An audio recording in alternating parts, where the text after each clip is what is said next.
मित्रांनो, बिग बॉसच्या घरामध्ये सागर आणि प्रभू या दोघांमध्ये मोठा वाद झालेला पाहायला मिळतोय. उद्याच्या एपिसोडचा प्रोमो आलेला आहे आणि प्रोमो मध्ये पाहायला मिळतंय सागर आणि प्रभू यांच्यामध्ये जोरदार वाद रंगलेला आहे. भांडण इतकं वाढतंय की एकमेकांचा आवाज चढतोय, शब्द वाढतायत आणि वातावरण चांगलंच तापलेलं दिसतंय. प्रोमो मध्ये पाहायला मिळतंय रुचिता आणि प्रभू यांच्यात वादावादी पाहायला मिळते. प्रभू बोलतोय तर रुचिता कानामध्ये बोटं घालते. हे बघून प्रभू रुचिताला बोलतोय की मी तुमच्यासारखी कानात बोटं घातलेली नाहीयेत आणि त्या दोघांचा वाद इथे सुरू आहे. पण त्यानंतर सागर प्रभूला बोलताना दिसत आहेत, प्रभू तू जास्त आवाज चढवू नकोस, कोणी तुला काहीही बोलत नाही, याचा अर्थ असा नाही की तू काहीही बोलत सुटशील.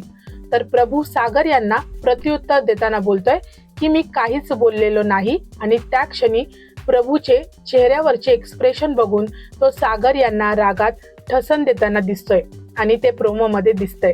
तर मित्रांनो, आता हा वाद फक्त आवाजापुरता राहणार आहे की याचा परिणाम थेट गेमवर होणार आहे, हे आता आपल्याला उद्याच्या एपिसोड मध्ये कळणार आहे. पण एक गोष्ट नक्की की उद्याचा एपिसोड खूपच इंटरेस्टिंग असणार आहे. तर मित्रांनो, तुमचं काय मत आहे प्रभू, सागर आणि रुचिता या तिघांबद्दल मला कमेंट सेक्शन मध्ये तुमचं मत नक्की सांगा. व्हिडिओला लाईक, शेअर आणि चॅनलला सबस्क्राईब करा. भेटूया परत अशाच एका नवीन व्हिडिओमध्ये. धन्यवाद.